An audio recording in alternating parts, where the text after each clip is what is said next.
All right, anyone who's going to join early, let me quickly see here with the microphone. Make sure that setting is. Yes, indeed it is. We've got interesting news here from. Oh shit! Yeah, that's going to bleed through there. Interesting news from Rutland, but first I've got to populate this link to Twitter and to Facebook. So anyone that's joining me right now, I'm live. Post that on Twitter. Post this over on the Facebook page. Yeah, I'm still alive, and I'm not looking at chat for anyone who's wondering right as I start this. And actually, just a sec here. I'm live. Oh, yeah. Hear me type it right in.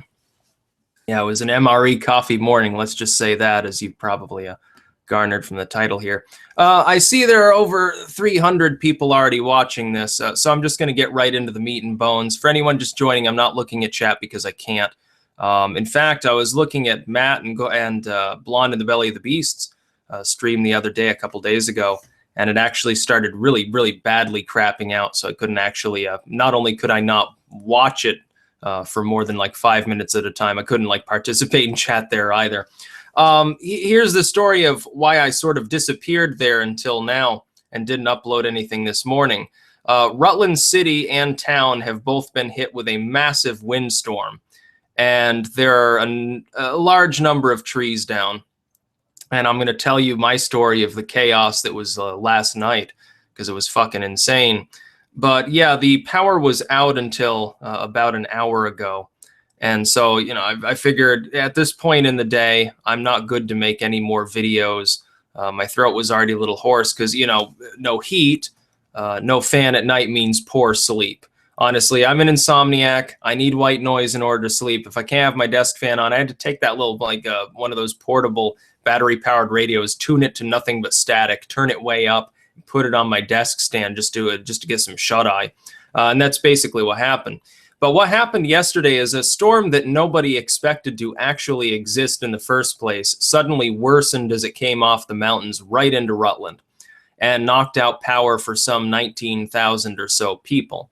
Now it's back on here. It was on in the very downtown of the city. They had it on late last night. I went down. Because there was no power here, I figured, well, I'm not going to starve, and I want something to do, which means I'm probably going to get alcohol.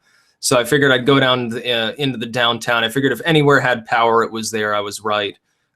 There's a gas station there I went to. There were like 20 fucking people in the gas station. Anyway, I go in and get my things. But like on the way there, it was pure mayhem.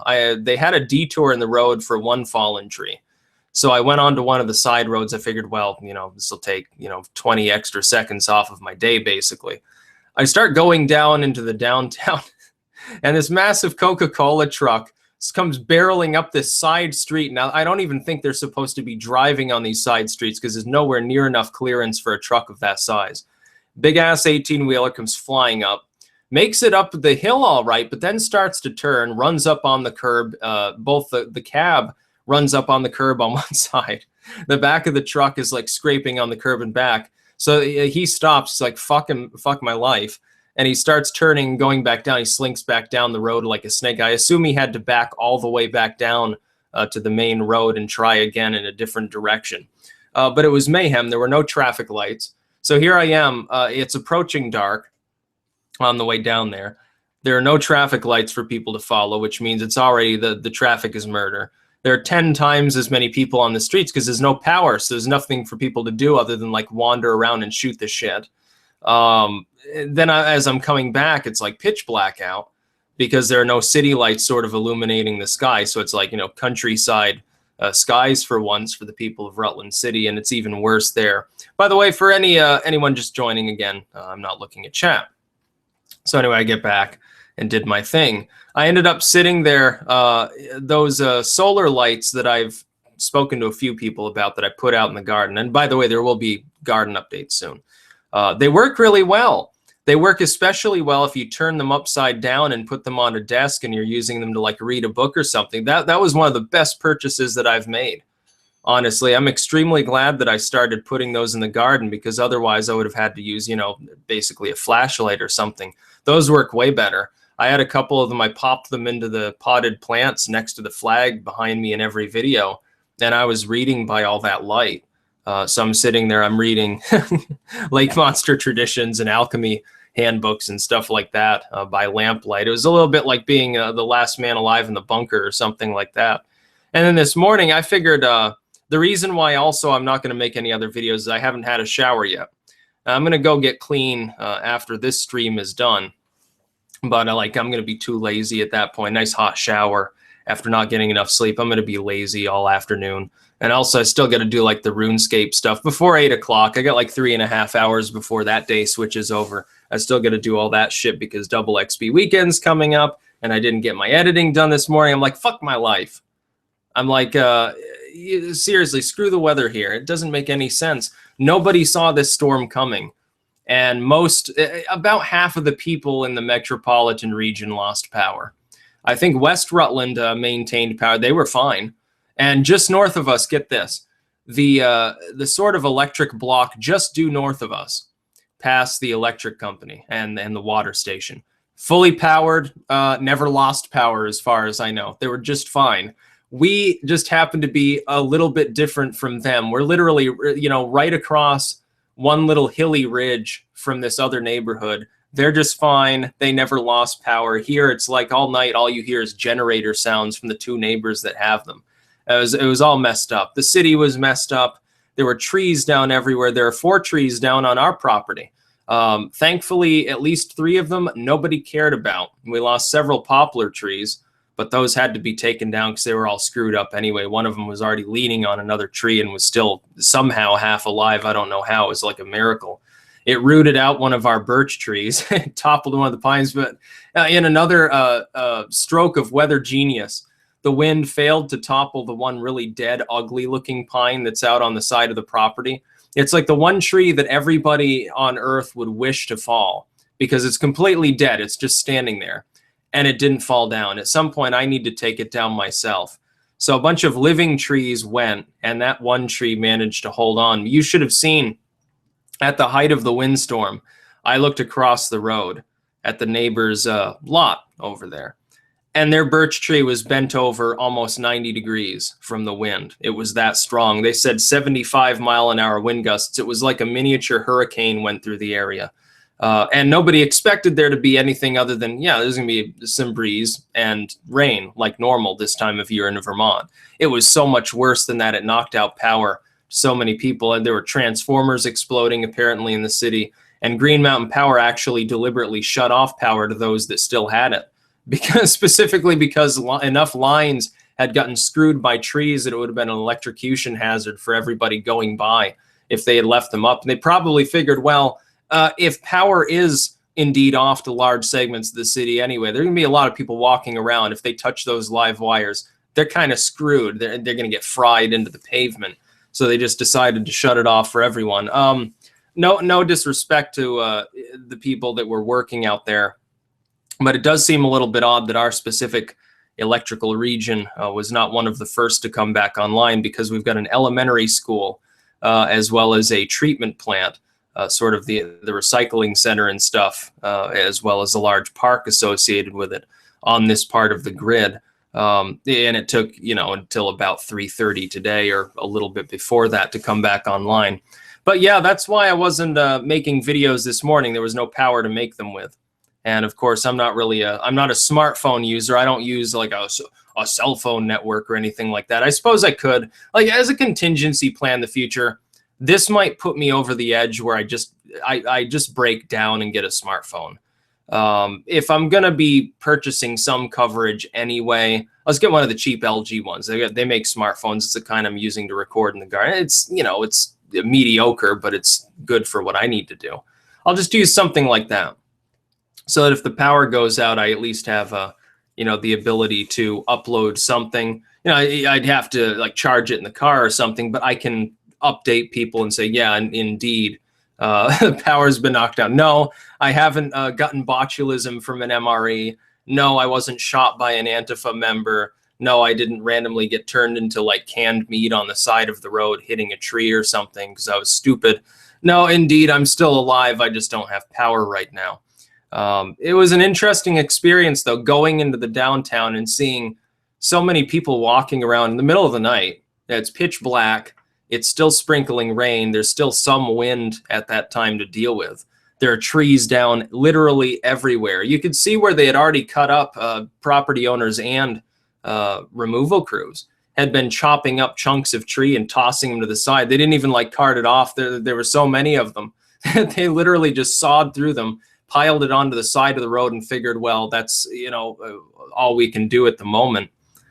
They had a bunch of extra individuals from all around the state that they called in actually too to deal with the problem. So it was an interesting, I think, experience for everybody.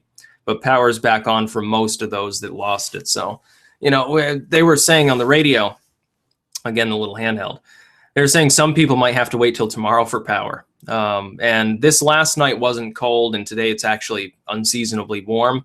But tomorrow it's supposed to be on the cooler side. So anyone who still doesn't have power, they're gonna be, you know, suffering from the sniffles probably at that point. Yeah, you get used to it being like 70 degrees inside, then it drops to 45, 50 degrees. Yeah, it can make you a little bit achy and stuff. Now you know why people felt so decrepit back in the days of the Black Plague or something like that. But I haven't looked up any news. I don't have anything right now to say about politics or anything like that. For once, I don't have anything to say because I couldn't actually look any of that stuff up. And I wanted to get on here and let people know, yeah, indeed, I'm still alive and so forth. Power's back on now. Tomorrow, back to your regularly scheduled programming with plenty of sarcasm and spoon clanks and all of that other stuff. But I wanted to let people know, yes, indeed, our power was out. And we've lost a number of trees. Now, I'll be on the Facebook page that I'm associated with, which some of you have probably liked and some probably haven't. You should go and like that, and you should also follow me at Styxhexenhammer666 official on Twitter. It's more convenient for quick updates there or on Facebook, honestly. Even though I don't really like Facebook or Twitter, it just makes things easier, as well as advertising videos that I've recently uploaded. I'll be putting the pictures on the Facebook page. If I can. Actually, I'm not sure if I can do that. I create an album on a Facebook group. I'll have to look into that. I know I can do that on my own personal profile, but I'll have to figure out how you do that on an actual page that you manage or something like that. Because I've got a picture of the storm damage, and maybe I'll take a quick video because I need to do a garden update anyway. I put all those solar torches in the back and on the side, and then the front bed is actually cleared out now. You wouldn't even recognize it from like the last time I ever updated about it. Before, it looked all screwed up. It was overgrown with grass and, you know, weird shit, and all the plants look fucked up. Now it's perfect. I pumped 10 bags of garden soil in there along with the sphagnum moss down to a depth of about 10 inches. Transplanted a bunch of daffodils and all that crap. But yeah, it's a pretty good time. And so until tomorrow, no, I'm not going to make like afternoon videos. I've got a splitting headache because, you know, I woke up. I had a cup of MRE coffee, cold. I was like, well, maybe I should use these like the little fire starter tablets and cook some water. But I figured, well, that's a little bit different from cooking just a can of, you know, rice and beef or something that's fairly thin. Doing like cold water, a little bit of a different story. And there wasn't a lot of water anyway. We're on a well. So if there's no power, there's no water, ultimately. You can't even flush the toilet without like taking a couple of gallons out of the refrigerator and piling them in the back. And that was a problem too, of course. You know, not being able to flush the toilet kind of sucks. Anyway, I woke up to MRE coffee. And that helped for the first couple of hours. It caffeinated me and kept me going. But I didn't have a lot of sleep anyway. All I had eaten were a couple of donuts, really, that I got at the gas station. Like, they had like a pyramid of half-melted ice cream for like $2 a gallon perched up in the entryway of the actual gas station. Because, I mean, when the coolers went off, before power was restored in the downtown, they can't even legally sell it at this point. Like, because it started to melt. I think state regulations claim that they can't really do that. So they just say like a $2 or basically like fucking take it off our hands. You've got no power to refrigerate it either. Eat up, basically. So I had, you know, coffee and a couple of donuts, but I didn't have enough coffee. I'm like a 3 or 4 cup a day kind of guy, not a 1 cup of highly sugared, but ultimately kind of caffeine lacking coffee from Lithuania, which is what I was taking. I took a packet of the instant coffee from the Lithuanian ration I had before, because I ate all that food like a dumbass and didn't record it properly. Like the audio setting was all screwed up, so I couldn't upload it. And then I put like a sleeve of that Russian sugar in it, which is probably about 20 grams of sugar. And even though it was cold, it was so sweet that it didn't matter. And in fact, it actually tasted a little bit like a Monster energy drink, like one of those Mean Bean ones that they have. And it almost tasted like that once I added the milk substitute. It was actually pretty good. But it wasn't enough caffeine for me. Sugar, yeah, okay, the energy will keep me going. I went out on a half-drunken hike to get a bunch of pictures. But caffeine-wise, I wasn't quite set. I had to get a coffee at Dunkin' Donuts. Later on, I've still got a splitting caffeine headache. I'll probably need to take an ibuprofen because lack of sleep plus too little caffeine early enough on in the day really does me in. Especially, it's still allergy season. Now, it just rained. It was highly windy, and now it's drying out, sunny and warm. The allergy level right now is probably through the roof because everything's flowering. All that pollen got blown around, and now it's dried out. Now it's blowing around again because there's still a light breeze. It's torment, honestly. It's a little bit of mayhem. So yeah, I just wanted to let everyone know again, for anyone who didn't hear, I was not paying attention to chat, and I'm still not because I can't. I'm going to let you all go and end this live stream, I think. I just wanted to update people. Yes, indeed, still alive, uncaffeinated, largely, not caffeinated enough. Allergy-ridden, didn't get enough sleep. The power was out, self-explanatory. So I'm going to go fiddle around a bit on RuneScape and then take it easy, slam down an ibuprofen, probably more coffee. I'm going to brew another fresh pot. And I'm just going to pound myself with that caffeine because that's exactly what I need right now. Not paying attention for one day. I'm not going to pay any attention to politics unless there's like a nuclear war. I'm not going to pay attention to what's going on as far as Trump or Kim Jong-un or any of that stuff. I'm going to look after myself for a day. Had a nice hike, played around in the garden. That was all very fun. But it's fun to do that when you have electricity. So when you come in, you can wash your hands and stuff. I still haven't even washed my hands fully. I was taking like the gallon of water out of the fridge and like dumping it over my hands and scrubbing them down just to get them marginally clean. I'm like, well, I don't want to waste this in case I have to wait till tomorrow for electricity or something. So it was an interesting night, but I'm glad the electricity's back. Yeah, it can be fun for a while, but then it gets boring pretty quick. That's about all. Peace out.